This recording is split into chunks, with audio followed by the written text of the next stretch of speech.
गीता मानव मात्र का धर्म शास्त्र है। महर्षि वेदव्यास। श्री कृष्णकालीन महर्षि वेदव्यास से पूर्व कोई भी शास्त्र पुस्तक के रूप में उपलब्ध नहीं था। श्रुत ज्ञान की इस परंपरा को तोड़ते हुए उन्होंने 4 वेद, ब्रह्म सूत्र, महाभारत, भागवत एवं गीता जैसे ग्रंथों में पूर्व संचित भौतिक एवं आध्यात्मिक ज्ञान राशि को संकलित कर अंत में स्वयं ही निर्णय दिया कि गीता सुगीता कर्तव्या किमन्यै शास्त्र विस्तरे या स्वयं पद्मनाभस्य मुखपद्माद विनिसृता। भीष्म पर्व। गीता भली प्रकार मनन करके हृदय में धारण करने योग्य है, जो पद्मनाभ भगवान के श्रीमुख से निःसृत वाणी है। फिर अन्य शास्त्रों के संग्रह की क्या आवश्यकता। मानव सृष्टि के आदि में भगवान श्री कृष्ण के श्रीमुख से निःसृत अविनाशी योग अर्थात श्रीमद् भगवद गीता, जिसकी विस्तृत व्याख्या वेद और उपनिषद है, विस्मृति आ जाने पर उसी आदि शास्त्र को भगवान श्री कृष्ण ने अर्जुन के प्रति पुनः प्रकाशित किया, जिसकी यथावत व्याख्या यथार्थ गीता है। एकम शास्त्रम देवकी पुत्र गीतम एको देवो देवकी पुत्रेव एको मंत्र तस्य नामानि यानि कर्माप्येकम तस्य देवस्य सेवा। गीता महात्म्य। अर्थात एक ही शास्त्र है जो देवकी पुत्र भगवान ने श्रीमुख से गायन किया। गीता एक ही प्राप्त करने योग्य देव है। उस गायन में जो सत्य बताया, आत्मा सिवाय आत्मा के कुछ भी शाश्वत नहीं है। उस गायन में उन महायोगेश्वर ने क्या जपने के लिए कहा। ओम।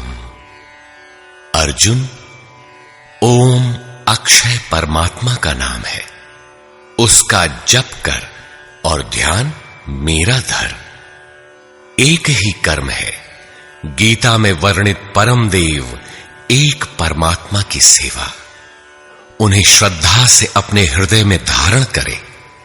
अस्तु, आरंभ से ही गीता आपका शास्त्र रहा है।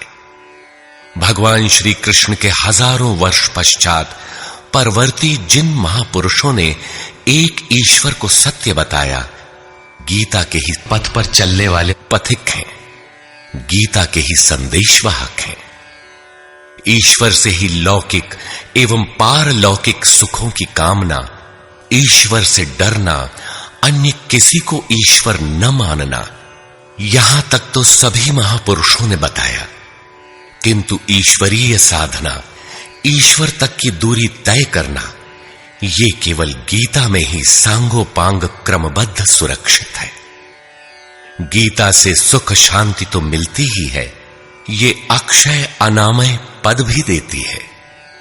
देखिए श्रीमद् भगवद गीता की टीका, यथार्थ गीता।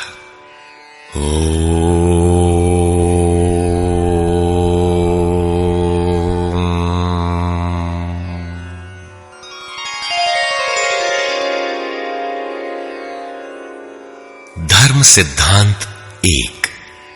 सभी प्रभु के पुत्र। ममैवांशो जीवलोके जीवभूतः सनातनः मनः षष्ठानि इन्द्रियाणि प्रकृतिस्थानि कर्षति। सभी मानव ईश्वर की संतान है, मेरे विशुद्ध अंश हैं। मानव तन की सार्थकता। किम पुनर्ब्राह्मणा पुण्या भक्ता राजर्षयस्तथा अनित्यमसुखं लोकम् इमं प्राप्य भजस्व माम्। सुख रहित क्षण भंगुर किंतु दुर्लभ मानव तन को पाकर मेरा भजन कर, अर्थात भजन का अधिकार मनुष्य शरीरधारी को है। मनुष्य की केवल दो जाति, द्वौ भूत सर्गौ लोकेस्मिन् दैव आसुर एव च। दैवो विस्तरशः प्रोक्त आसुरं पार्थ मे शृणु। मनुष्य केवल दो प्रकार के हैं, देवता और असुर। जिसके हृदय में दैवी संपत्ति कार्य करती है वो देवता है, तथा जिसके हृदय में आसुरी संपत्ति कार्य करती है वो असुर है। तीसरी कोई अन्य जाति सृष्टि में नहीं है। हर कामना ईश्वर से सुलभ। त्रैविद्या मां सोमपाः पूतपापा यज्ञैरिष्ट्वा स्वर्गतिं प्रार्थयन्ते। ते पुण्यमासाद्य सुरेन्द्रलोकम् अश्नन्ति दिव्यान् दिवि देवभोगान्। मुझे भजकर लोग स्वर्ग तक की कामना करते हैं, मैं उन्हें देता हूं। अर्थात सब कुछ एक परमात्मा से सुलभ है। भगवान की शरण से पापों का नाश।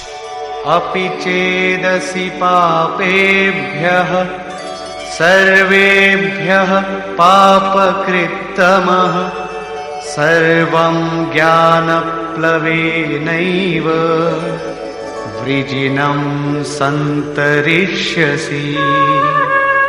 संपूर्ण पापियों से अधिक पाप करने वाला भी ज्ञान रूपी नौका द्वारा निस्संदेह पार हो जाएगा। ज्ञान अध्यात्मज्ञान नित्यत्वम् तत्त्वज्ञानार्थदर्शनम् एतज्ज्ञानमिति प्रोक्तम् अज्ञानम् यदतोऽन्यथा। आत्मा के आधिपत्य में आचरण, तत्व के अर्थ रूप मुझ परमात्मा का प्रत्यक्ष दर्शन ज्ञान है, और इसके अतिरिक्त जो कुछ भी है अज्ञान है। अतः ईश्वर की प्रत्यक्ष जानकारी ही ज्ञान है।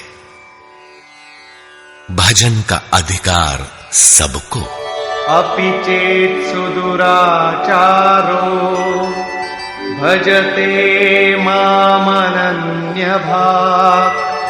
साधुरेव समन्तव्यः सम्यग्व्यवसितो हि सः। क्षिप्रं भवति धर्मात्मा शश्वच्छान्तिं निगच्छति कौन्तेय प्रतिजानीहि न मे भक्तः प्रणश्यति।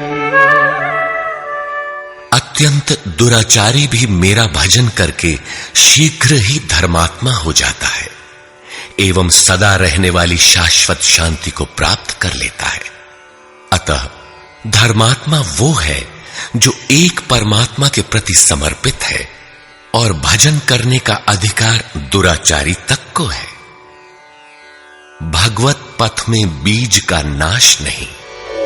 नेहाभिक्रमनाशोऽस्ति प्रत्यवायो न विद्यते स्वल्पमप्यस्य धर्मस्य त्रायते महतो भयात्।